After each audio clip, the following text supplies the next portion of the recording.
Okay, compression test of a 13B turbo. This is an S4 engine. I'm going to do the rear rotor first.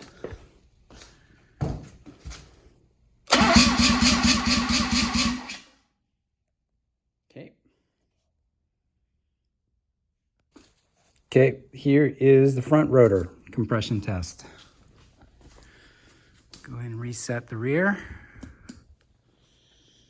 And let's give it a go.